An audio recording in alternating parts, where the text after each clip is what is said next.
28 de outubro de 2025, aconteceu a maior chacina da história do Rio de Janeiro. Meu nome é Mauro Davi dos Santos Nepomuceno, mais conhecido como Oruan. Eu sou filho do Márcio dos Santos Nepomuceno, mais conhecido como Marcinho VP. Eu sou reflexo da sociedade, meu pai é reflexo da sociedade, e o bandido que está portando pistola e fuzil também é reflexo da sociedade. O nome oficial dessa mega operação, realizada pelas polícias do Rio, nos complexos do Alemão e da Penha, é contenção. Mas o nome real disso é barbárie.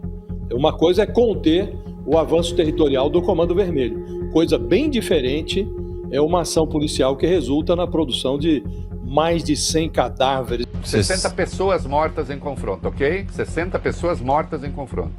Quando a gente chegar ali. Vamos lá. Vamos lá. Atualizando os números, 60 bandidos mortos em confronto, 60 pessoas mortas. Perfeito. 60 pessoas mortas em confronto. Bandidos, entendi. são bandidos. Só um minuto, Arthur. Sim. Isso é importante como critério aqui. Eu não sei se são bandidos. Estão chamando a mega operação de chacina. Jornalistas e militantes apontam como o maior genocídio na história do Estado. Faz sentido? A oposição e a polícia discordam desta classificação. Coronel, muita gente falando que foi a maior chacina em operação da história do Rio de Janeiro. Para vocês foi uma operação de sucesso? Não, quem está dizendo que é chacina foi você. Para depois vir um monte de gente de direitos humanos, como já estão ouvindo, que eu vi no jornal agora há pouco, falando que foi a maior chacina que tem. Não foi chacina nada, não. Foi faxina. Chacina não, foi faxina. As críticas também recaem sobre a mídia, que por vezes parece mais preocupada em noticiar assuntos paralelos à operação e evitam chamar bandidos de bandidos. Essa mega operação, ela tem sucesso, ela tem apoio, como o senhor mencionou, de grande parte da sociedade, mas tem uma outra grande parcela também que critica essas mortes de civis. Até porque o argumento é, olha, de civis você refere-se a bandidos, perdão, me perdoa, Débora. Civis você está falando bandidos, perdão. Não, Rodrigo, Perdão. eu não sei, porque eu acho que os corpos ainda estão sendo identificados. Mas a minha aqueles fardados, na sua percepção, eram bandidos ou civis? Débora, me perdoa, sem ironia. Na sua percepção, aqueles bandidos no chão, fardados. Perdão a ironia. Perdão, Débora. Na sua percepção verdadeira de cidadã. Pode dizer. Por favor, me diga. Por favor, não, Rodrigo, eram bandidos ou civis, Débora? Olha, primeiro, a entrevista não é comigo. Acho que a minha opinião pessoal... Tudo bem, sem problema. Tá ok? Abordaremos hoje as reações dos veículos de mídia e da militância política. Uma ofensiva contra o crime organizado foi feita e a reação foi imediata.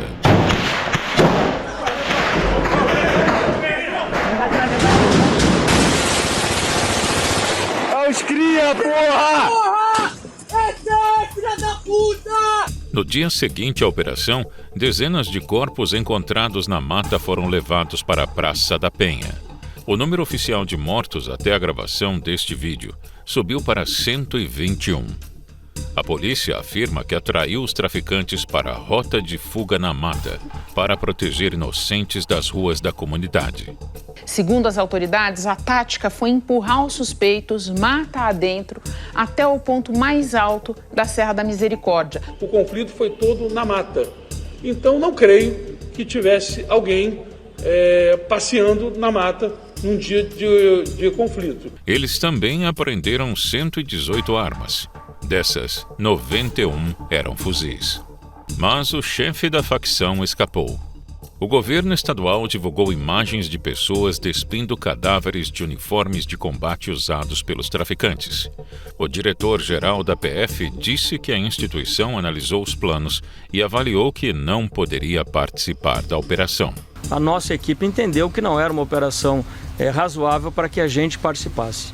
Após a repercussão da operação, um escritório emergencial foi montado. Governos federal e do estado do Rio de Janeiro anunciaram a criação de um escritório conjunto de combate ao crime organizado. O governo Lula mobilizou uma proposta para a segurança pública. Mas a medida não agradou governadores como Cláudio Castro, do Rio de Janeiro. A principal crítica é a remoção da autonomia dos estados na segurança pública. Você vai descobrir neste vídeo da Brasil Paralelo como foi a operação de segurança pública no Rio de Janeiro, quais as comunidades afetadas e quem eram os principais alvos da polícia, como a Japinha do CV e Doca da Penha. A operação, batizada de Contenção, mobilizou 2.500 agentes das polícias civil e militar, com o apoio do Ministério Público do Rio de Janeiro. O objetivo era cumprir 100 mandados de prisão e 150 de busca e apreensão contra chefes do Comando Vermelho nos complexos do Alemão e da Penha, na zona norte do Rio de Janeiro. Imagens divulgadas pela Polícia Civil mostram drones voando sobre as tropas e lançando granadas. Criminosos também ergueram barricadas em chamas, bloqueando o acesso às comunidades e provocando colunas de fumaça visíveis a quilômetros de distância. Cláudio Castro, governador do estado do Rio, disse combater o crime sozinho e que Lula lhe negou ajuda. O pedido foi feito 3 vezes. Eu não quero as Forças Armadas, sabe, na favela, brigando com bandido. Não é esse o papel das Forças Armadas. E enquanto eu for presidente, não tem GLO.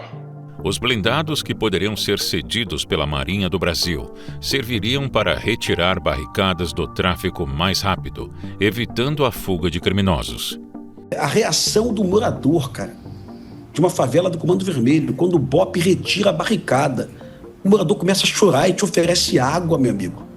Tá? O morador chega para o policial do BOP: essa barricada estava aqui há 2 anos, cara. Há 2 anos que eu não consigo tirar meu carro da garagem, sabe?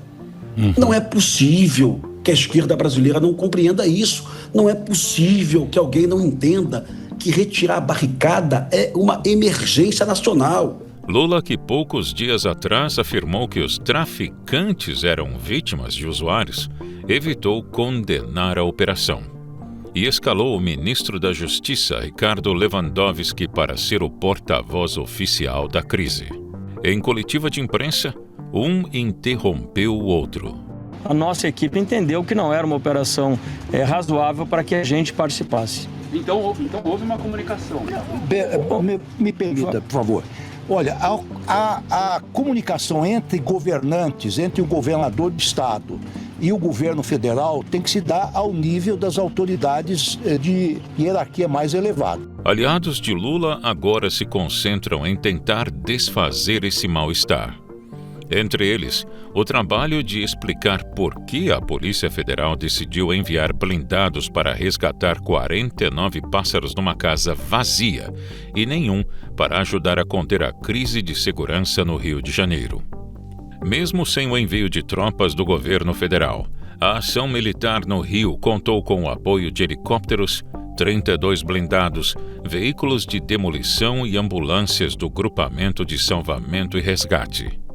Por conta da ação, ao menos 48 escolas municipais suspenderam as atividades na região. E o Centro de Operações Rio emitiu há pouco um informativo dizendo que esta mega operação policial afeta mais de 100 linhas de ônibus que tiveram seus itinerários alterados. Segundo o balanço do governo carioca, a operação resultou em 121 mortos. 54 corpos foram encontrados no dia da ação e outros 63 foram achados por moradores em uma região de mata do Complexo da Penha. Os corpos foram levados para uma praça do bairro. As cenas ganharam as principais manchetes do mundo. A polícia também prendeu 113 suspeitos, apreendeu 118 armas, sendo 91 fuzis, 26 pistolas e um revólver. 14 artefatos explosivos e uma quantidade de drogas ainda em apuração. Alguns fuzis apreendidos pela polícia que foram usados por bandidos no Rio vieram de ditaduras como a Venezuela. Repercutiram nas redes sociais vídeos mostrando criminosos usando camuflagens de guerra e roupas táticas para o confronto armado contra as forças de segurança. Caralho, aí, cadê o blindado, mano? Cadê o blindado? Ai! Pega, menor! Pega, menor! Amassa! Meu mano Tom, faixa preta, aí liga, filhão! Porradeiro intenso, filhão! A cúpula do CV! Em vídeos divulgados pelo governo do estado, é possível ver pessoas retirando as roupas camufladas dos corpos para dificultar a identificação. Segundo autoridades policiais, o objetivo era causar indignação popular.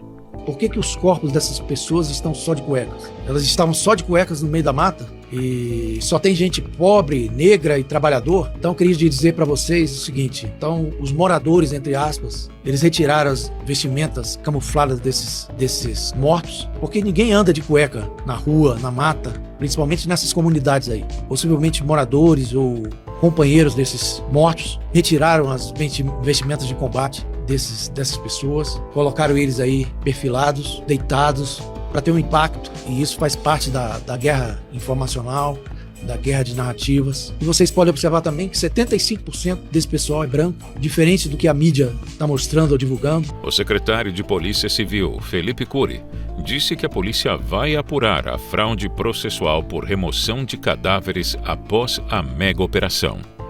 O rapper Oruan, filho de um dos líderes históricos do Comando Vermelho, o Marcinho VP, acusou a polícia de promover uma chacina e comparou a operação no Rio com o Holocausto nazista. As favelas do Rio são campos de concentração da polícia, como aqueles da Alemanha. O artista sustenta que bandidos são reflexo da sociedade. O argumento contrasta com a parcela da opinião pública que não se vê representada nesse discurso. É o caso desta mãe, que perdeu seu filho para a facção criminosa. Falar pra ele aproveitar a oportunidade que ele tá tendo na vida. Eu não sei lidar com isso, Arthur. Eu nunca entrei numa penitenciária na minha vida. Eu nunca me envolvi com vagabundo. Você não é vítima de sociedade, você é vítima das suas escolhas. Você não é vítima de sociedade, você tem pai, você tem mãe, uma família decente. Você tem sim! Você tem sim! Você tem sim! Você tem uma mãe de trabalho igual uma safada, vai te dar tudo! Vítimas da sociedade ou criminosos por escolha? Quem de fato eram os alvos da ação policial no Rio de Janeiro? Na hierarquia do crime está Edgar Alves de Andrade, conhecido como Doca da Penha, ou Urso, apontado como o principal líder do Comando Vermelho no Rio de Janeiro. Doca era um dos principais alvos da mega operação Carioca. Investigado por mais de 100 assassinatos e citado em 329 investigações, é acusado de ordenar execuções, desaparecimentos e ataques contra forças de segurança. Ele conseguiu fugir. Até o presente momento, não foi localizado pela polícia. Outros não tiveram a mesma sorte. Um tiro de fuzil desfigurou o rosto de uma das mulheres mais conhecidas do Comando Vermelho, a Japinha do CV, apontada como figura de confiança do tráfico e linha de frente da facção. Nas redes sociais, a jovem era chamada de Musa do Crime. Segundo o relato policial, ela resistiu à abordagem e abriu fogo contra os agentes de segurança, sendo atingida logo em seguida. O disparo esfacelou sua cabeça. No momento de sua morte, estava vestindo roupa camuflada e colete tático com compartimentos para carregadores de fuzil, indicativo de que participava diretamente dos confrontos armados. Outro traficante, Lucas Gabriel Conceição, conhecido como Mata Rindo, também foi morto na mega operação no Rio de Janeiro. Natural do Maranhão, havia fugido para o Rio de Janeiro para seguir na vida do crime. Nas redes sociais, exibia fotos armado. O apelido Mata Rindo é comum entre membros de facções que praticam crimes com sadismo e frieza. O nome dele é Iago Ravel Rodrigues. Ele não tem descendentes criminais. Antecedentes. Ele não é antecedentes criminais, ele não devia nada. Não tinha envolvimento com nada. Ele era um menino do bem, tranquilo, não precisava de nada do que aconteceu com ele. A mega operação no Rio foi recebida positivamente pela população carioca. 62% das menções foram de apoio à operação. 32% criticaram a atuação da polícia. 6% demonstraram neutralidade e medo. A pesquisa também monitorou as principais narrativas utilizadas. Destaque para expressões como faxina histórica, heróis do BOPE e apenas 4 vítimas, os policiais, entre aqueles favoráveis à operação. Já nas narrativas contrárias, dominaram frases como chacina, Castro genocida e extermínio racista nas favelas. A pesquisa concluiu que a direita dominou o debate em apoio à operação. As curtidas nos perfis do governador Cláudio Castro, do deputado federal Nicolas Ferreira e do Batalhão de Operações Especiais do Rio de Janeiro foram 5 vezes maiores do que em perfis da esquerda, como o da vereadora Thaís Ferreira, do Rio de Janeiro, e da deputada federal Talíria Petroni. Se estiver gostando do vídeo, deixe um like. Isso sinaliza para nós que você assistiu até aqui e que podemos seguir produzindo mais conteúdos neste formato. Os Estados Unidos já ofereceram ao Brasil uma parceria para classificar esses grupos como organizações terroristas estrangeiras. Mas a resposta afirmativa não veio. O Palácio do Planalto recusou a sugestão feita pelo governo de Donald Trump de enquadrar o primeiro comando da capital e também o Comando Vermelho como organizações terroristas. A justificativa pela recusa foi a defesa da soberania nacional. Até hoje, o presidente Lula não classifica as ações desses grupos criminosos como terroristas.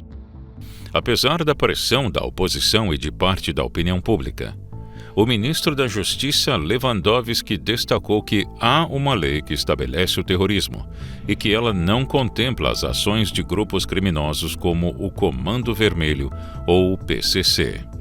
Além da atuação do crime organizado, especialistas em segurança pública ouvidos pela Brasil Paralelo no documentário Entre Lobos destacam diversas falhas estruturais que permitem o avanço da criminalidade, como as saidinhas temporárias, onde presos acabam saindo do presídio e não voltam mais, e as audiências de custódia, que frequentemente liberam criminosos poucas horas após a prisão, contribuindo para a reincidência criminal. Casos como esses alimentam o debate sobre a cultura da chamada bandidolatria.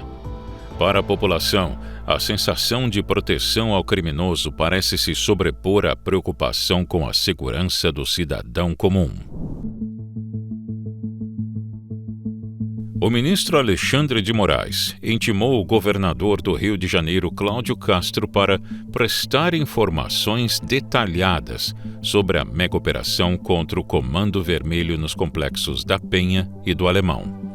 A justificativa é a ADPF 635, a chamada ADPF das favelas, usada há anos como instrumento de intervenção do Supremo nas operações policiais. A audiência foi marcada para o dia 3 de novembro e será presidida pelo próprio Moraes, que irá pessoalmente ao Rio de Janeiro. A nossa Suprema Corte é a grande responsável por agravar, uma situação que já vem ruim do Legislativo. Dentro dessas mais de 1.000 favelas, certamente a enorme maioria delas o Estado não consegue entrar integralmente em nenhuma delas. Aqui na Justiça, por exemplo, nós não temos acesso para oficial de justiça entrar para determinar uma ordem, cumprir uma ordem judicial. Assim como não entram assistentes sociais, como não entra a ambulância, como não entram outras formas de presença do Estado. Isso é uma realidade. A polícia era a última que entrava. Não entra mais. Procurem descobrir se em algum país do mundo existe uma decisão do tribunal mais alto, proibindo a polícia de combater o crime, proibindo a polícia de prender criminoso e ameaçando o policial que fizer isso com responsabilidade civil, administrativa e penal. Esses são os termos que estão na decisão do ministro Fachin, depois homologada por 8-3. Quem se atrever a entrar numa comunidade dominada pelo tráfico para prender o traficante, que é o dever da polícia, vai ser responsabilizado, inclusive penalmente. O ministro Fachin está dizendo para o policial, você vai para a cadeia. O uso progressivo da força letal. Primeiro ele vai se apresentar, ele vai dizer que ele é policial, ele vai mandar o bandido abaixar a sua arma, ele vai dizer que se o bandido não abaixar a arma, ele vai atirar, ele vai dar alguns segundos para que isso seja feito. Olha a quantidade de passos e de oportunidades dele tomar um tiro. Como que você vai fazer isso em uma área, né, conflagrada, em uma área de guerra, como são os morros e as comunidades cariocas? Foi com o objetivo de entender mais sobre como as facções atuam no Rio, quais são suas origens e seu alcance, que a BP produziu o documentário Rio de Janeiro, Paraíso em Chamas.